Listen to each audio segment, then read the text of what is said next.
출애굽 시기를 대략 주전 1500년경으로 생각하고 있습니다. 그에 반해서 다윗과 솔로몬 시대는 주전 1000년에서 900년대로 생각하고 있고요. 그 윗대의 사사시대가 약 400여 년 정도로 생각됩니다. 그래서 모세 시대는 주전 1500년경, 지금으로부터 3500년 전쯤의 시대로 보게 됩니다.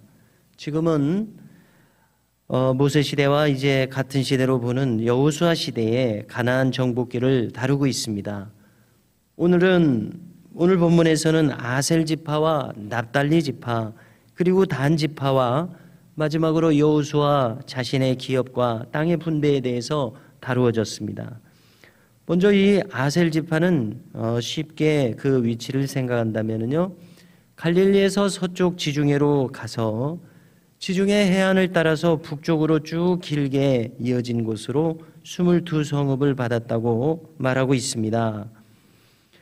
그래서 시돈과 두로까지도 포함되는 넓은 지역입니다. 보통 우리가 가나안 지역에서 저 레바논, 시돈과 두로 지역은 제외시키게 되는데요.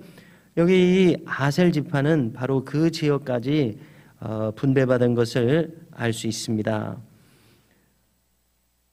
그리고 단 지파는 쉽게 말한다면은 베냐민 지파가 이스라엘 중부에서 북쪽으로는 에브라임 지파, 남쪽으로는 유다 지파 사이에 위치하지 않았습니까? 바로 이 베냐민 지파와 마찬가지로 그 서쪽에서 지중해까지 차지하는 지역, 바로 좀 작은 지역인데요. 그곳이 바로 단 지파가 처음에 분배받은 지역이었습니다. 그리고 여호수아 자신은 에브라임 산지에 있는 산지의 성읍을 분배받았습니다.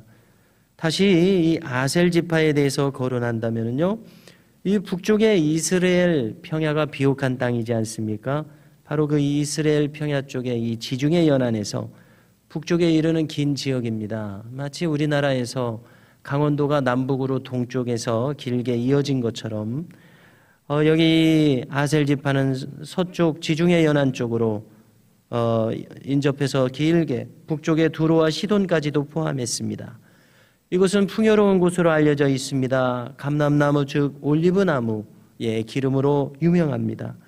그리고 이 최근에 이스라엘 뉴스를 접하게 될 때에 이 아셀 지파에 속한 서쪽 이 지중해 바다에서 석유가 발견이 되었다는 것입니다.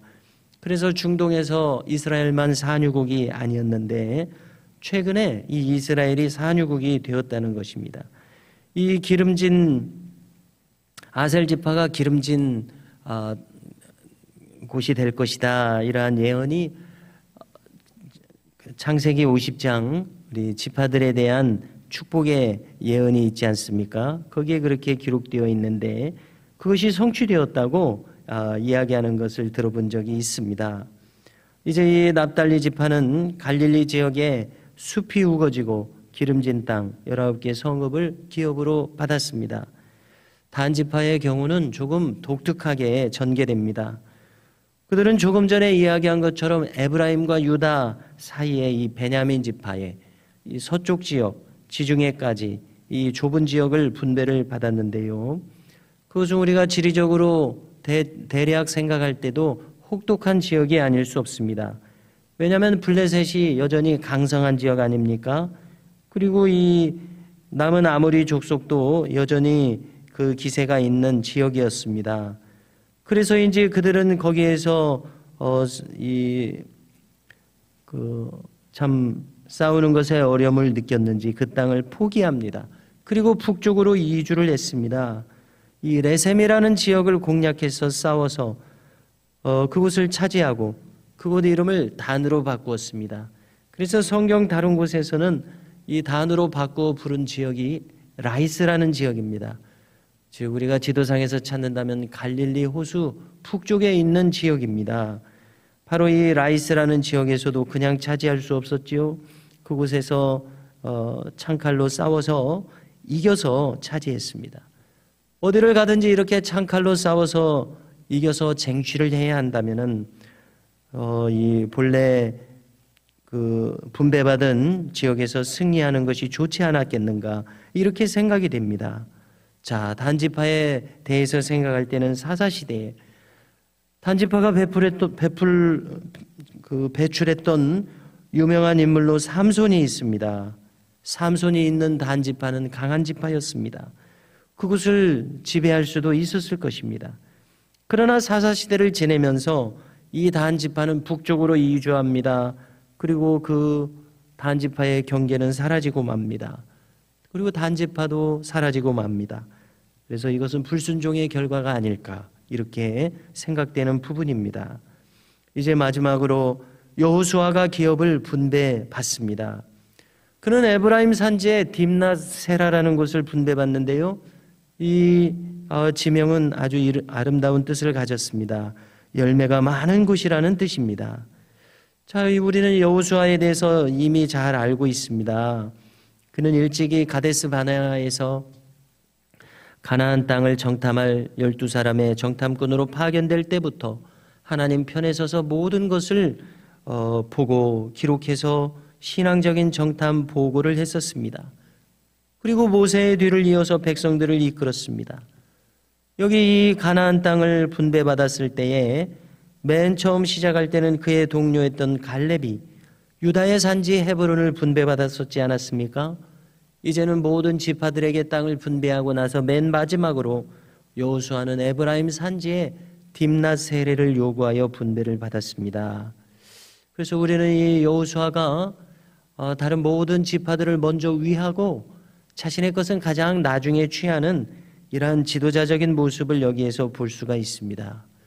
그래서 우리가 한 단체나 교회나 국가의 지도자 상으로 응당 우리가 기대되는 것이 무엇입니까? 사적인 유익을 먼저 구하는 것이 아니라 공적인 것을 항상 생각하고 속한 모든 이들의 유익을 먼저 생각하며 그에 따라 행하는 이 공적인 마음가짐을 가진 것이 가장 바탕에서 요구되는 것 아닙니까? 그래서 참 지도자상이란 바로 이러한 여호수아의 모습과 같겠구나 이렇게 생각됩니다. 모든 지파들을 우선으로 하고서 자신이 가장 마지막에 그것도 평지에 참 쉬운 곳을 택한 것이 아니라 산지에 새로 85세에 성읍을 건설해야 하는 그런 어려운 길을 또 택하는 것을 알 수가 있습니다. 참으로 인내로서 결실하는 전형적인 모습이라고 생각합니다. 하나님께서 여호수아와 갈렙만이 가나안 땅에 들어갈 것이라고 예언하셨었는데요. 그 외의 사람들은 들어가지 못하리라고 하신 그 말씀 그대로 성취되었습니다. 80세가 훌쩍 넘은 이 연령의 갈렙과 여호수아는 여전히 청년과 같이 살아있는 기백과 신앙의 마음을 가지고 백성들을 위해서 또 그 자신이 양보하면서 인내로서 순종하고 결실하는 아름다운 모습을 보였습니다. 우리도 이와 같이 성도의 인내로서 결실하는 모습, 아름답게 마지막에 열매 맺는 모습으로 우리의 삶도 이어질 수 있기를 간절히 소망합니다.